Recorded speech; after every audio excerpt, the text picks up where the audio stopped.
दोस्ती का रिश्ता ना सिर्फ इंसानों में होता है बल्कि पशु पक्षी भी दोस्ती का रिश्ता बहुत अच्छी तरह से निभाना जानते हैं। हर्षवर्धन नाम के राजा के महल में एक बहुत पुराना आम का पेड़ था। उस पेड़ पर अत्यधिक मीठे आम लगने के कारण राजा उस पेड़ को बहुत पसंद करते थे, किंतु बहुत पुराना पेड़ होने के कारण उस पेड़ की टहनियाँ सूख गई और फल लगने भी बंद हो गए। उस पेड़ को सूखता देखकर राजा ने उसके स्थान पर दूसरा पेड़ लगवाने के विषय में सोचा। राजा ने सुबह ही मंत्री को बुलाकर पुराने आम के पेड़ को कटवाने का आदेश भी दिया। मंत्री ने तुरंत राजा की आज्ञा का पालन करते हुए शिवा नाम के लकड़हारे को पेड़ काटने की जिम्मेदारी सौंप दी, ताकि उस समय के स्थान पर नया आम का पेड़ लगाया जा सके। शिवा अपने साथ तेज धार वाली कुल्हाड़ी लेकर महल के बाग में पेड़ काटने जा पहुंचा। उसने कुल्हाड़ी से पेड़ पर जैसे ही प्रहार करना चाहा, अचानक उसकी दृष्टि पेड़ के एक कोटर पर पड़ी। उस कोटर में एक तोता अपने 2 बच्चों के साथ बैठा था।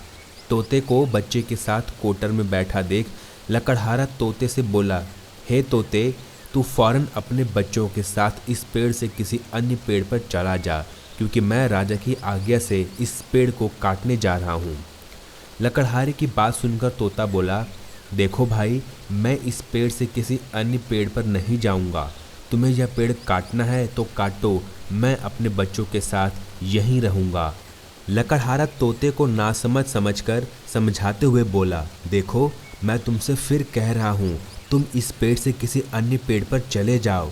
यह पेड़ अभी कुछ ही देर में कटकर ज़मीन पर गिर पड़ेगा, जिससे तुम्हें व तुम्हारे बच्चों को गहरी चोट लग सकती है, यहाँ तक कि तुम सब की मृत्यु भी हो जाने की संभावना है। इसीलिए मेरी बात मानो और अपने बच्चों के साथ यहाँ से सुरक्षित दूसरी जगह चले जाओ।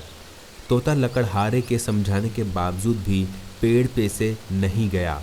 वह आराम से अपने बच्चों के साथ उस पेड़ पर बैठा रहा। यह देख लकड़हारे ने उसे समझाने की बहुत कोशिश की, लेकिन तोता अपने कोटर से ना हिला और ना ही डुला। शिवा दयालु प्रवृत्ति का व्यक्ति था। वह तोते से उसके मासूम बच्चों की मृत्यु नहीं देखना चाहता था। यह सोचकर वह राजा के पास गया। उसने राजा से सारी बात बता दी। राजा को भी पशु पक्षियों से बहुत प्यार था। उसने तोते को बाग में चलकर समझाने की बात लकड़हारे से कही। राजा लकड़हारे के साथ बाग में आया। उसने देखा तोता अपने दोनों बच्चों के साथ कोटर में बैठा मिल बांटकर एक फल खा रहा है। राजा यह देखकर बहुत खुश हुआ।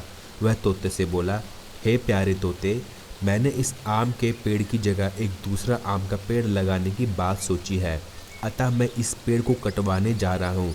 इसलिए तुम अपने बच्चों के साथ बाग के किसी अन्य पेड़ पर सुरक्षित चले जाओ। तोता राजा की बात पर बोला, हे राजन, मैं इस पेड़ से किसी अन्य पेड़ पर नहीं जाऊंगा। भला क्यों? क्या तुम्हें अपनी व अपने बच्चों की जान प्यारी नहीं है? राजा तोते से प्रश्न करते हुए बोला। तोते ने राजा के प्रश्न का उत्तर देते हुए कहा, राजन, हर जीव को अपनी जान प्यारी होती है, लेकिन जान से बढ़कर हर जीव का एक फर्ज भी होता है। इसीलिए अपनी व अपने बच्चों की जान की परवाह ना करके अपना फ़र्ज अदा करने के लिए इस पेड़ से किसी अन्य पेड़ पर नहीं जा रहा हूँ। फ़र्ज?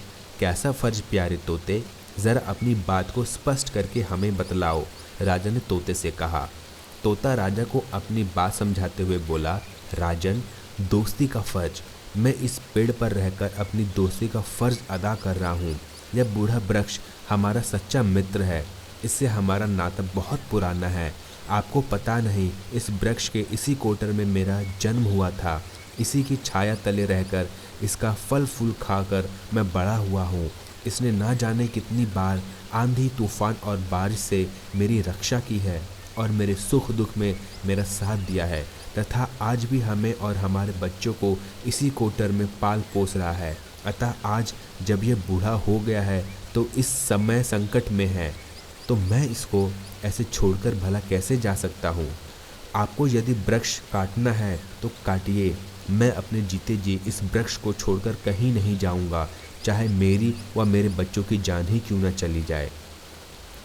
राजा तोते की बात सुनकर वह उसकी बूढ़े वृक्ष के प्रति सच्ची मित्रता देखकर आश्चर्यचकित रह गया और तोते को मित्रता का फर्ज अदा करते हुए देखकर बहुत खुश हुआ। उसने तोते से कहा, हे तोते, मैं तेरी मित्रता देखकर बहुत खुश हुआ हूँ। मैं वादा करता हूँ कि इस वृक्ष को आज के बाद कोई नुकसान नहीं होगा। और फिर राजा ने लकड़हारे को वापस भेज दिया।